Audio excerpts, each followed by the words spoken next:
ono ye Wolokoso. Wolokoso mu weekend taxi. Wolokoso mu weekend taxi. Wolokoso mu weekend taxi.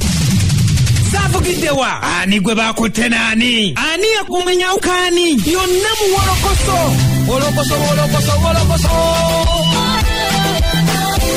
Wolokoso. Mu weekend taxi.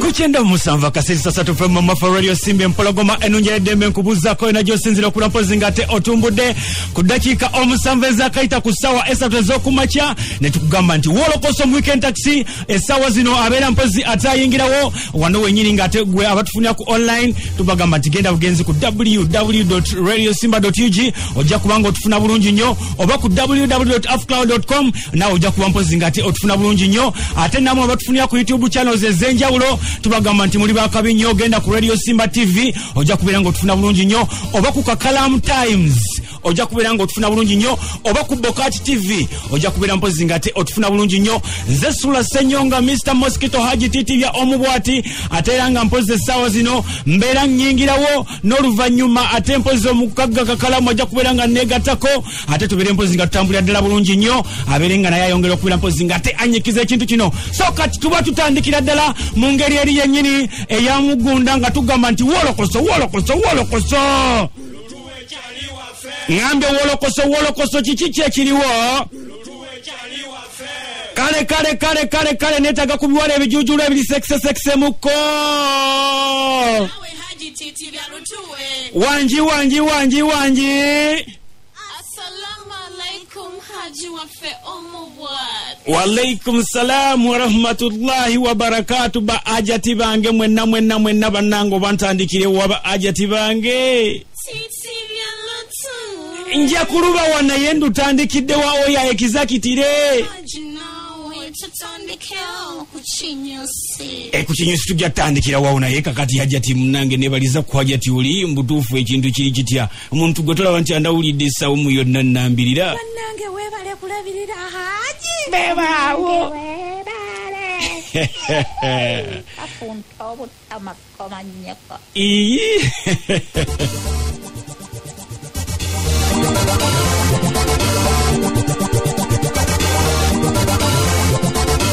Oba tuzitandikirewa nange kendabe uwe tuba tutandikira kubago manji nnyo ddala naye ng'ekituufu kiri nti we tutandikira wonna tujja kubeera mpozi nga tetugusa olubimbi lwaffe bulungi nnyo.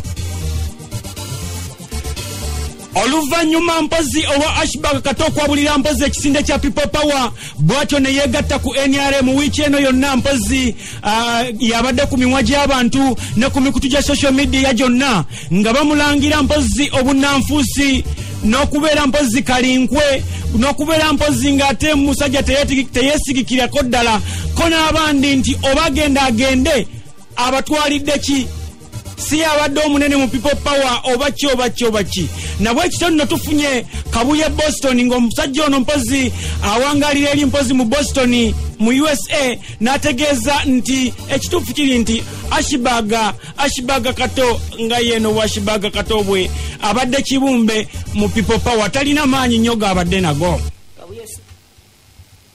Musa nti omukulu Ashbag Kato bwe mukulabako maanyi kigo yakijjeeko seo omusajja omanye gye bamwaniriza mu NRM nga superstar. Kati mbuuliraayo eyali avudde mu NRM ne tumwaniriza nga Kato mu People Power. Kati kyogamba mukulu Kabuye tegeeza Ashbag Kato abalunda kibumbe mu People Power. Atya ssebo ekibumbe bakiteekawo for decoration. Abadde decoration nga bw'owulira nti abadde decoration Kabuye ayongerako okugamba nti after all Ashbag Kato tabadde omu ku ba police makers nti oba oliawo alina akyasobola okuyiiya okuwongera ku kibiina sigamba nti abadde musakirizi nga asakirira ekibiina ensimbi ezibeezaawo ekibiina. Politics.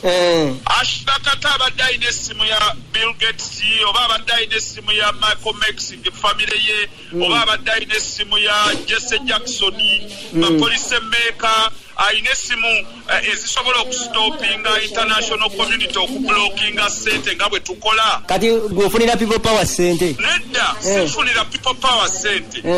Ngamba gavumenti z'e Bulaaya obutawa buyambi kati gavumenti ya NRM kuba ebukozesa bubi ne bagikola ne bazistopinga ne babateekako envumbo ne bagamba mutuwe accountability.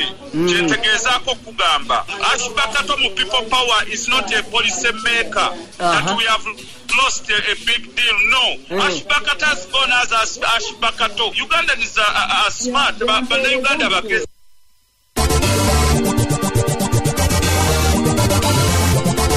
Okusinziira ku Kabuye Boston agamba nti NRM ekyalimu enkola mpozi eri ey'ekiyekera ey'okulowoozesa abantu nti people power eweddemu naye si bwe kiri. Ekyokubiri people power si ya muntu omu nga Bobi Wine. Ye Bobi Wine ne bw'aba akyabulidde n'akita n'agenda bo nga bo Bakabuye basobola okubeera nga batambuza ekibiina kino ne kigendera ddala mu maaso. Togamba kati ndi mu people power wa Ashbakato olaba siri mu people power wa Bobi Wine ndi mu people power wa nsi yange. Bobi Wine naye ali omu mu people power alumirirwa ensinga omulala yenna. Kati nno kankubulire na kino ne Bobi Wine ne bwava mu people power tefa ekyo nkuwadde nga kyama mark my words. Nange ne bwenva mu people power tefa nze nabagamba musomenya akatabo ka Machiavelli, Prince Machiavelli eyo bagiyita psychological warfare bagikozesa nnyo mu buyeekera okozesa abantu okulowooza nti kino ekintu kinafuye. Kati Kabuye kankubuuze mwategeera ddi nti Ashbakato talina kyali mu people power? Mukitegedde kati oba mwakitegeera dda? Nze nategeera omwaka gumu n'ekitundu emabega. Mubuuze nzo ya Ashbakato abadde nga nsindikira mu inbox omwaka gumu n'ekitundu nga simuddamu. Mubuuze I knew him. You can tell body language. You can just tell his body language. You can just tell that he's fake. Okusinziira ku Kabuye Boston agamba nti ye Ashbakato bamumanyirawo nti mbega wa NRM era n'olwa ne babuleka mpozi ekyosi kimala okuyita. Era agamba n'olunaku amawulire gafuluma nti Ashbakato atwaliddwa akwatibbwa ng'omusajja ono kaali kakodyo nga bamututte empozi akole lipooti ku biki byabadde ajjabega ewa Bobi Wine. Era kyova olaba nti yakomawo ng'ageze nga musajja ageze nnyo ettama. Nzijukira kati mbuulira bwe yavaayo yali afaanana bw'oba ojjukira bw'oba olina akatambi. Aya tugamba nti baamutulugunya era naffe nga tulina okukkiriza kuba tetwaliyo. Kituufu. Okay, ate mwaliyo naye omuntu gwe batulugunyiza avaayo atya ng'ataddeko weekyo okusinga bwe yayingirayo. Kati yali ali luddawa?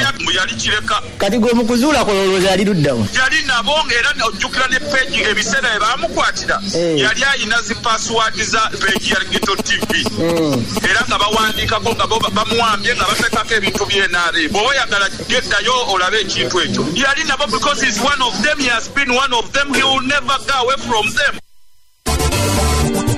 Okusinziira ku Kabuye Boston bwe yabadde ayogerako ne Kakalaamu yamubuuziza ekibuuzo kino omunywanyi. Ekibuuzo naye ne kimukakagamba ne kimulemu okuddamu nga kizibu.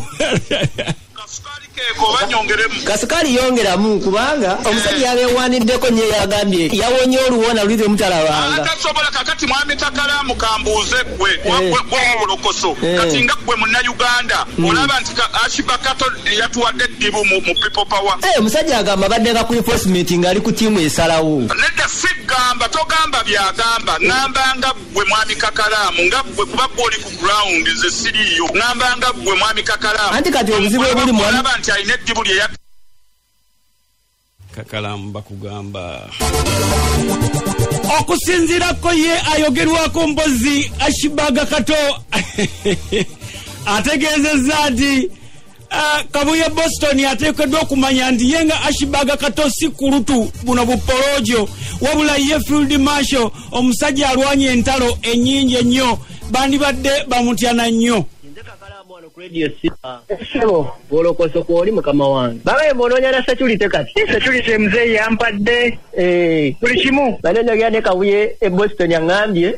Imanye oboyogeddeko na Ashbakato mugambe nti tetulina kye tusaliddwa okuva mu people power mbwadde nga decoration ekibumbe.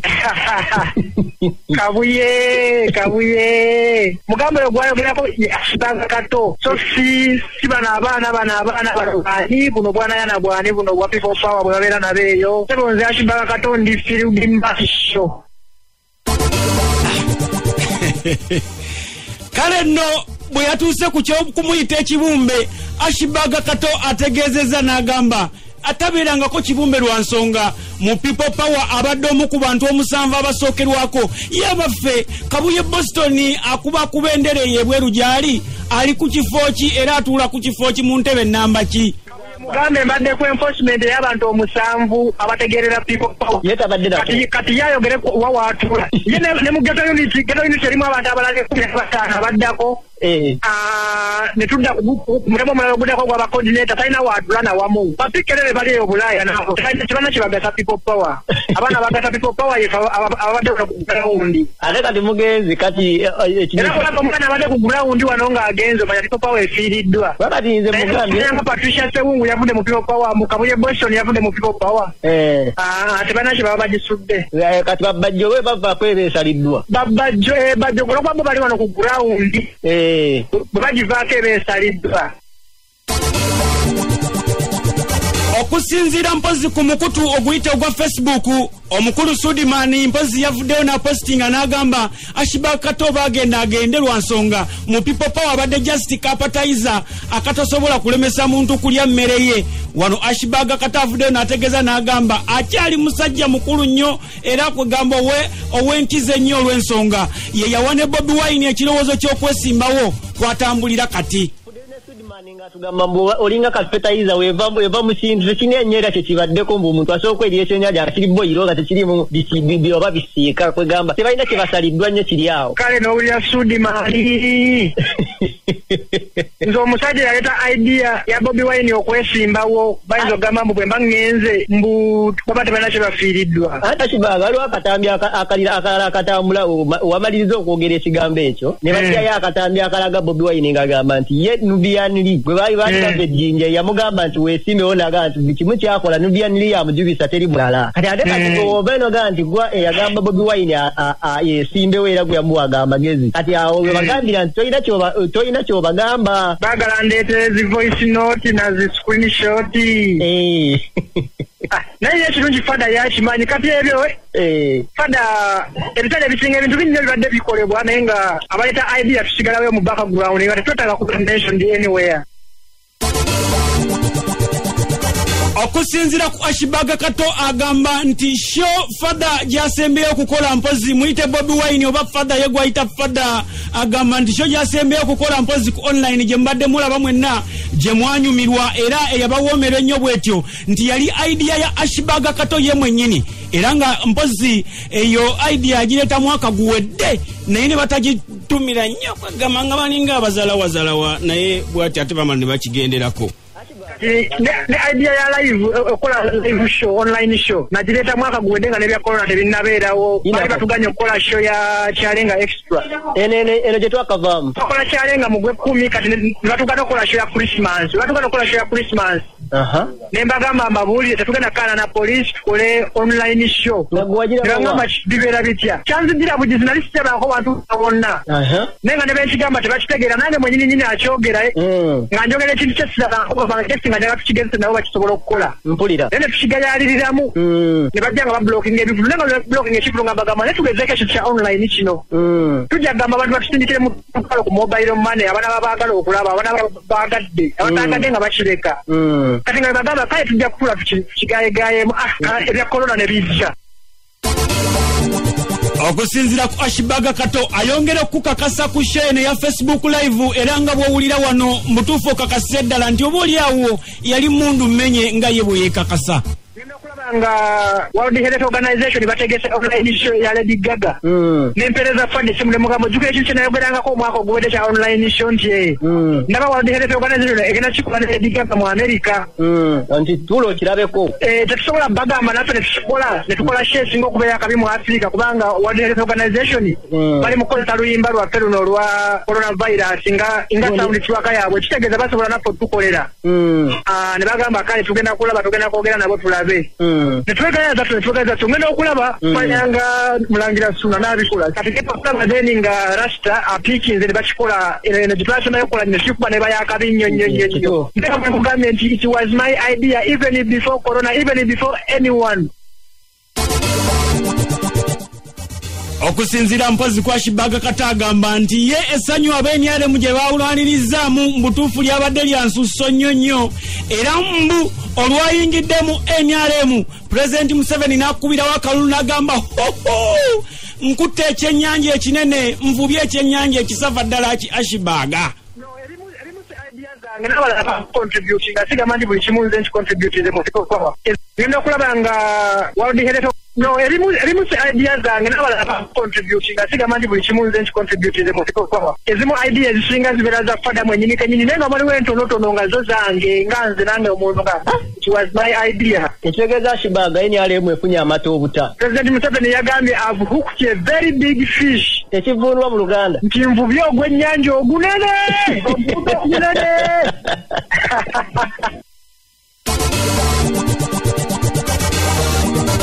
Okyali ku 97 kasiri sasa tufemu mwafa radio Simbe Mpologoma enonja yedembe sula senyonga Haji Titibya ate gye bujja kakalamu ajja kuba mpozi nga negatako tubere mpozi nga ate twongera okubeera nga tukube ekintu kino live ate mpozi osobola ogenda ku Facebook yaffe gye tuli nnyo ate nobera ngo tufuna bulungi ku YouTube gye tuli nnyo bere ngo tufuna bulungi nnyo Half Cloud gye tuli nnyo ate mpozi Boka TV Radio Simba TV ne Kakalamu Times.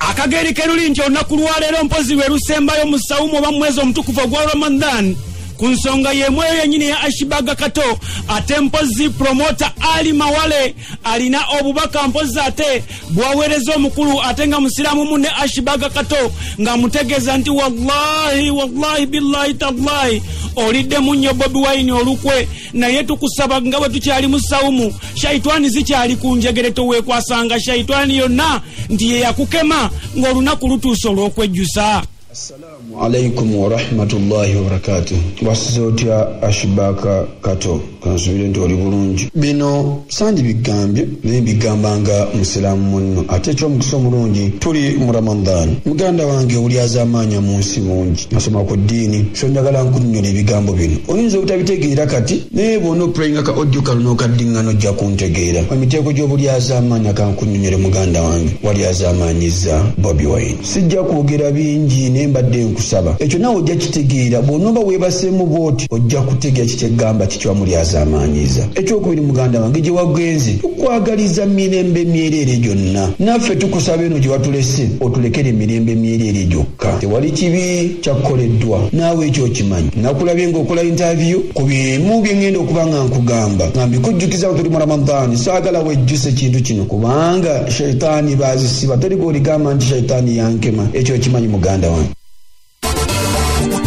Okusinziira ku Ali Mawale mpozi nga wangalira mu South Africa era nga y'omu promota abadde batwala mpozi mwami Bobi Wine okuyimba South Africa mu bivulu bye agamba mu katambi akamu mpozi Ashibaga yeeganye ekya Bobi Wine okubeera nti yamusasuliranga tickets batambulenga bonna ku nnyonyi ng'agamba yazeesasuliranga. Ali Mawale ajjayo wiino yennyini. Zotambudde wallahi wagambye nti tiketi ze South Africa go badde ozeegulira ng'omukulembeze akuyamba buyambi ku bya visa. Ashibaga, let me remind you one thing, singa tiketi ezo sente tebaziwanze ng'omusajja aŋŋambye ku ssente zange ze ŋŋenda okujja okukolerera ng'akolerera abaana be not you nga tannaba nakuyingira mu bya politics nga tannaba nakwesimbawo oba kyaddondo naŋŋamba ku ssente zange mbadde nsaba ogulire Ashibaga Kato tiketi ku ssente zange omusasulire visa fee. Ashibaga mbadde nkusaba bw'watuuka wano sajja ku ssente ze yali akoledde yakuwa teri kiduuka kyeyagendamu notalojjamu kyakwambala ebyo njagadde okujjukizaako bye nalaba personally ng'omusajja abikola. Mbadde nkusaba ku katono ako nze kemmanyiiko wakati wo naye akatono ako kensobola okuba nga nkubuulira sinziira awo oleme muli azaamaanya kubanga Allah agenda kumukubuuzaako. Okusinziira ku Ali Mawale ono muddu wa Allah nnyo agamba nti Ashibaga Kato wallahi sente ziryenga bwe bazikuwadde naye leka kubeera ng'ovoola Bobi Wine lwa nsonga ensi ejja kulamula ate ejja kulamuza busungu. laavu gyakulaze abantu baluuzinze ku lulwo emikwano gye mukyaye ku lulwo sirikirya ekyo gy'ogenze baba bakusasudde kujja kutandika kuvoola na kujooga nawutawa musajja oyo kitiibwa Ashback ensi egenda kujajinga. Ekyokubiri munne muganda wange fe tujja kuwanika mikono eri Allah talina kyalemwa ensi egenda kujajinga bubi nnyonnyo mu maaso lya sente zo. You are entitled to eat that money. Oli munna Uganda okakasibwako okulya sente zo muri wa musolo kubanga sente ezo zaffe si zaabwe zaffe okakatibwako zirya muganda wange katozirye naye nkwegayiridde tozirya ng'ovoola omusajja oyo omusajja yakwagala. Okusinziira ku Ali Mawale agamba nti gabadde maanyi ga Bobi Wine Ashback Kato okutuukawo NRM esobola okulaba nti naawe oli musajja wa nsonga. Singa teyali Bobi Wine wandibadde toli awo wennyini wooleekaanira. Teri agenda kunoonya Ashback, teri agenda kukuba, teri agenda kukolako bulabe, teri agenda kukola kintu kyonna. Ne wallahi tuyina atalabibwa gye tuwanika emikono gyaffe, wallahi nayanukula saagala tukulope wa Allah. Sente zakututta ogenda zifuna era nkwegayiridde zifune. Wofunira chance yonna efune ebisawo bya sente bitwale kubanga sente ezo zaffe muganda wange zigakatako zirya. Ebigambo byange muganda wange bigambye nga mugamba mu Busiraamu ka mwezi gwa Ramadhan kusaba osirikirire obitegeere bulungi omanyi nti omusajja yakwagala yakuwa kye yalina okuwa. Ashback ne watuusaawo singa Allah teyayisiriza ku ye ani yali badde akuyita nti ogenda osisinkane omukulembeze w'eggwanga. Bameka babloga ba NRM abagikubira akalango abajagala ennyo n'okusinga abagiyimbidde ennyimba abamusisinkanye. Kitegeeza gwe bakusinkanye because obadde oyogera na Bobi Wine. Can't you appreciate that? N'omuwa ekitiibwa ku lwekyo. Ono ye Wolokoso mu Weekend Taxi.